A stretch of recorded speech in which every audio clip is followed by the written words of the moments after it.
Baik, saya akan perkenalkan yang pertama Pak Triyono melalui tayangan video yang berikut ini. Bapak Ibu dan Ibu bisa saksikan bersama.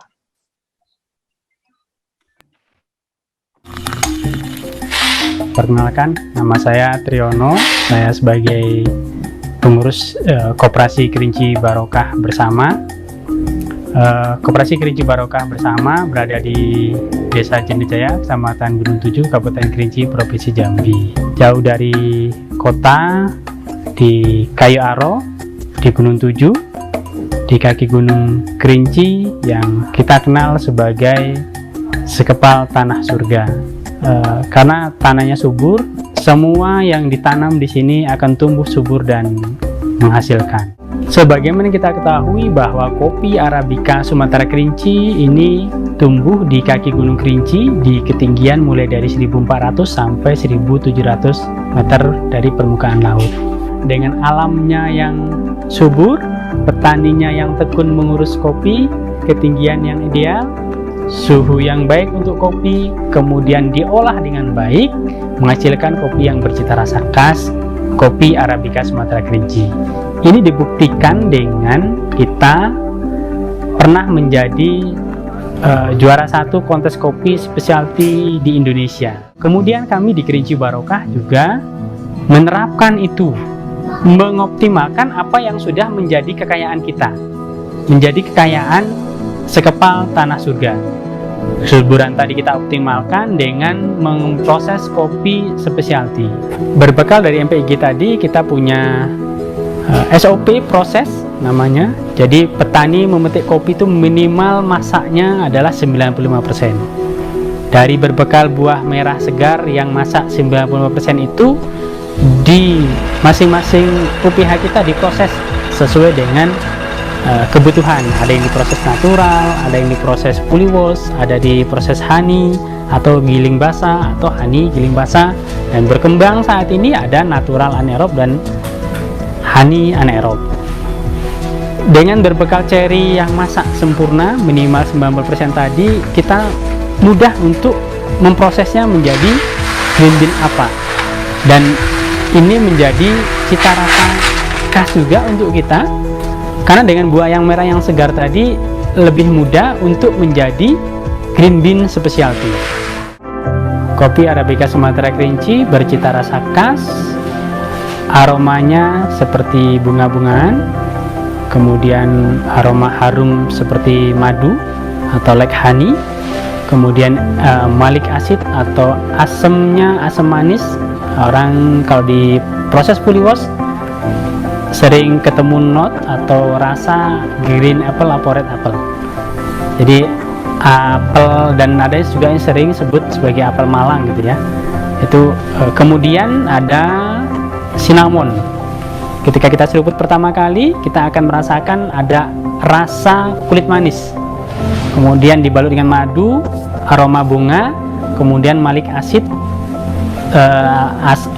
asam manis, manis apel. Itu ini akan menjadi sangat istimewa, dan itu hanya dimiliki oleh kopi Arabica Sumatera Kerinci. Dibuktikan dengan bahwa saat ini dari tahun ke tahun, dari tahun 2017, 2018, 2019 sampai saat ini, alhamdulillah pembeli kita percaya dengan kita sebagai eksportirnya mereka. Langsung mengirim kopi kita ke negara Belgia melalui Pelabuhan Talang Duku Jambi atas nama Koperasi Kerinci Barokah Bersama.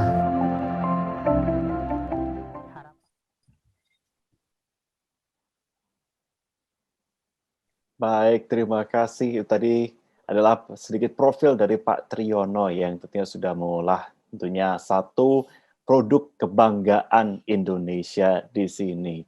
Nah, untuk mengikat waktu, saya juga akan menampilkan juga profil dari Pak Albert Suprayogi dulu. Untuk dalam sesi kali ini, kita akan perkenalkan dulu Pak Albert Suprayogi kepada para peserta semua hadir di sini melalui video berikut ini. Kita tayangkan.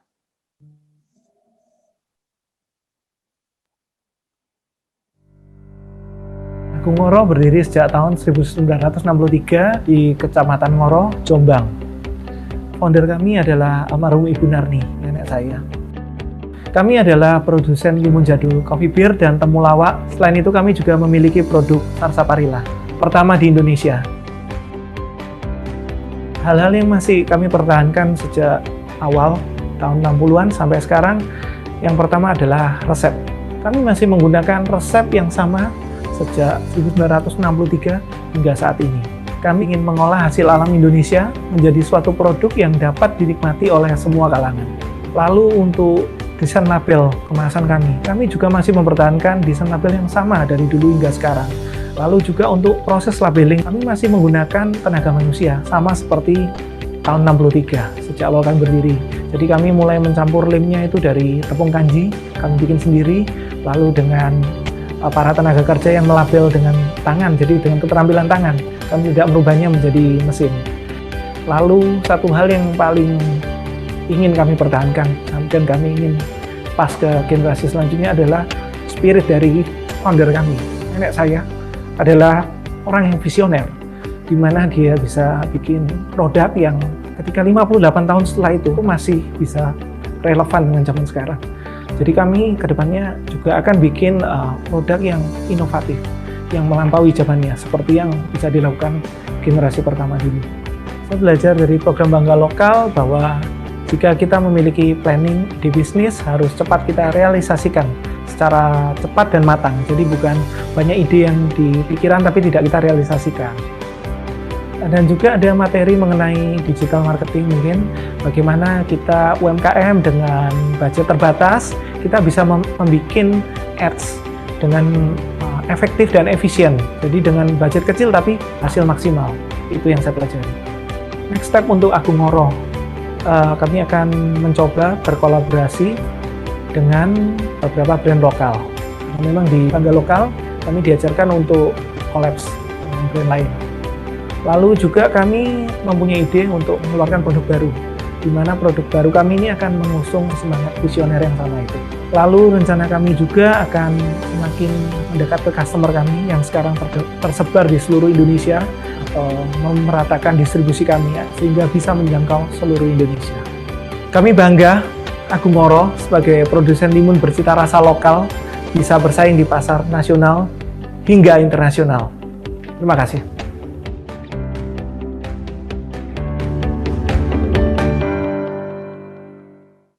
Baik, terima kasih. Tadi kita sudah saksikan bersama profil dari Pak Albert Suprayogi. Pak Albert, halo. Halo, sore. Iya. Oke, ini kita akan ngobrol-ngobrol singkat saja mungkin ya. Kita tetap semangat. Kita untuk menghemat durasi juga, saya akan langsung ke mungkin Pak Triyono dulu saja mungkin ya. Saya akan ngobrol. Pak Triyono masih bergabung ya? Ya, masih bergabung. Ya. Iya, Pak Triyono kan sudah menjadi mitra ya tentunya di sini. Nah, sebenarnya kalau boleh ceritakan saja Pak, adakah masalah komunikasi digital yang selama ini masih dihadapi tentunya untuk bisa mengembangkan bisnis? Ya, kalau masalah sekarang tentu di daerah kami, karena kami adalah pegunungan, terutama kendala sinyal ya, itu yang kendala utamanya. Karena saat ini pandemi, kita meeting, ketemu dengan calon pembeli itu susah, akhirnya kita harus Zoom seperti ini biasanya, dan sinyalnya kurang stabil itu cukup mengganggu bagi kita. Tapi itu hanya sedikit lah, gitu. Mungkin itu. Ya. Oke, tapi untuk rencana ke depan ini Pak, adakah pasar kopi lain yang mungkin akan dijajaki juga mungkin? Ya, kami dari mulai 2017 sampai saat ini masih memasarkan dalam bentuk green bean atau raw material. Ke depan kami berharap bisa memproduksi roast bean atau kopi bubuk yang bisa kami langsung sampaikan kepada customer kami. Bukan hanya raw material, tapi harapannya sampai barang jadi. Mungkin itu harapan ke depan kita seperti itu. Oke. Gitu. Pak Triyono, boleh dong dinyalakan kameranya kalau tidak keberatan, kita pengen melihat sosok Bapak juga sekarang. Oke, ya. Ya. Kameranya ini kan lebih kelihatan. Ya. Sudah jelas sekarang. Oke, Pak, ini kalau kita bicara soal meraih kepercayaan ya, ini tadi ada beberapa pertanyaan juga di chat yang sama usahanya seperti Bapak pada waktu awal, cuman dia masih bingung juga. Caranya gimana sih meraih trust atau kepercayaan sehingga bisa menjadi eksportir bagi buyer, itu gimana sih? Ya, semua orang ingin mendapatkan barang yang terbaik, tentu itu yang kami kerjakan. Jadi kami mengerjakan konsistensi pada kualitas.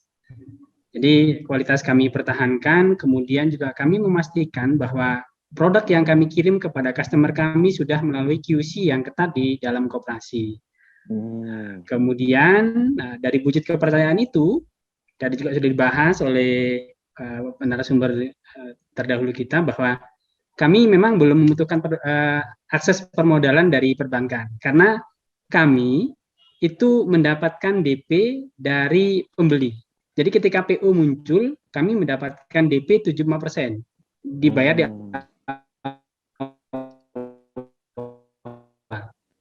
Jadi kami itu wujud kepercayaan pembeli kita kepada kita, karena kita selalu memberikan produk yang berkualitas kepada customer kita. Mungkin begitu. Baik, terima kasih Pak Triyono sudah berbagi kepada kami. Sekarang saya akan menuju ke Pak Albert Suprayogi. Pak Albert, sudah bergabung ya? Ya. Oke, masih semangat ya Pak ya. Pak, kalau boleh cerita mengenai pengalaman selama ini, kita saat ini sudah berada di era pandemi, kita juga tentunya berhadapi banyak sekali keterbatasan dan komunikasi digital itu yang paling kita andalkan gitu ya. Ada tidak sih kendala yang saat ini masih dihadapi oleh tim di lapangan mungkin Pak? Kendala untuk digital, saya kira sekarang customer lebih mulai aware, lebih melek dengan digital ya. Jadi yang awalnya misalnya dulu kita sosialisasikan, kita marketing online, lalu pembayaran online seperti QR. Kadang kita ketika ada acara offline, basar misalnya, kita ada pakai QR dari BCA. Awalnya orang mungkin tampak bingung, tapi saya lihat semakin berjalannya waktu ini, apalagi pandemi betul-betul mengubah. Dulu kan customer lebih suka mungkin uang cash, transaksi langsung, tapi ketika sekarang bahwa uang cash itu mengandung resiko di masa pandemi, otomatis kayak shiftingnya lebih cepat. Jadi customer tahu-tahu dari yang tidak mengerti sekarang lebih melek gitu. Tapi memang tetap hambatannya adalah belum semua orang bisa fasih ya, lancar menggunakan digital ini. Tapi saya yakin perkembangannya akan baik ini ke depannya. Oke, kalau sekarang kan Pak Abe juga sudah menjadi seorang mitra binaan ya. Nah, apa sih keuntungan utama yang didapatkan, apalagi pada waktu sekarang pandemi, semua UMKM ini sepertinya kok ya mendapatkan tanda kutip cobaan begitu ya. Apa yang didapatkan di keuntungan di sini? Betul, ini memang suatu keberuntungan dan yang luar biasa kami bisa dibina oleh BCA lewat program Bangga Lokal, karena dalam Bangga Lokal ini kita dapat banyak hal. Selain sebagai pemenang kita dapat mungkin tambahan modal, tapi yang sesuatu yang sangat berharga itulah experience dan knowledge, pengetahuan yang kita dapat dari Bangga Lokal. Bangga Lokal kan memberikan kita seperti sesi-sesi pelatihan marketing digital, promosi, bagaimana lalu manage banyak hal lah dalam usaha. Jadi kita kadang pengusaha kecil ini kurang punya akses yang luas ya. Sekarang kan kayak marketplace, internet cepat sekali. Kita pengusaha kecil yang mungkin bukan perusahaan besar, kita lewat program seperti ini bisa mendapat ilmu yang sangat berharga, karena kita dapat banyak sekali masukan dari ahli di bidang masing-masing itu. Jadi ya luar biasa lah program Bangga Lokal ini. Oke, ada pertanyaan ini Pak, kalau menurut Pak Albert kira-kira untuk ekspansi bisnis ke depannya itu akan seperti apa? Mungkin akan menjajaki mungkin pengembangan produk yang lain atau seperti apa? Oke, ekspansi ya. Kita memang dari dulu sebagai pengusaha kecil kita ingin bisa ekspansi ya, tapi kadang memang kendala usaha kecil adalah keterbatasan resource ya, dalam artian modal juga tenaga manusia, tenaga ahli. Tapi sekarang yang saya dapat dari program ini, kita mesti belajar walaupun kita brand kecil, kita bisa melakukan kolaborasi, kolaps seperti yang banyak dilakukan para UMKM, pelaku usaha di masa kini. Karena dengan kolaps itu kita bisa dengan brand lain ya, mungkin saya brand minuman dengan mungkin brand fashion gitu, kita bisa menjangkau audience market yang lebih besar, menimbulkan brand awareness lah. Jadi brand kita yang kecil ini bisa lebih dinotis oleh orang dengan kolaborasi lah dengan brand lain. Oke, gitu. Kolaborasi begitu ya. Tapi optimis ya, Pak Albert ya, di masa pandemi ini dengan binaan yang sudah diberikan sebagai bekal ini bisa kemudian untuk ekspansi meskipun di masa keterbatasan ini ya. Tetap optimis, mindset kita selalu positif dan kita percaya produk kita bisa bersaing lah dengan kualitas yang baik. Mantap, Pak Ames, Pak Yogi, terima kasih. Sekarang Terima saya kasih akan banyak. kembali ke Pak Triyono, ada pertanyaan di atas nama Arif Chandra dari Musirawas. Pak Triyono, bagaimana tips dan strategi koperasi Barokah dalam menumbuh kembangkan usaha kopi kerinci Arabica sehingga dapat lebih maju dan dikenal dikonsumsi baik nasional ataupun juga dunia?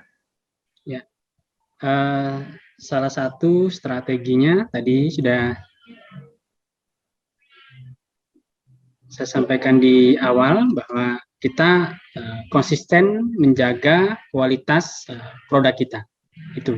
Kemudian yang kedua, kita menjangkau langsung kepada end user bahasanya. Jadi kami langsung kepada pembeli atau langsung kepada roastery.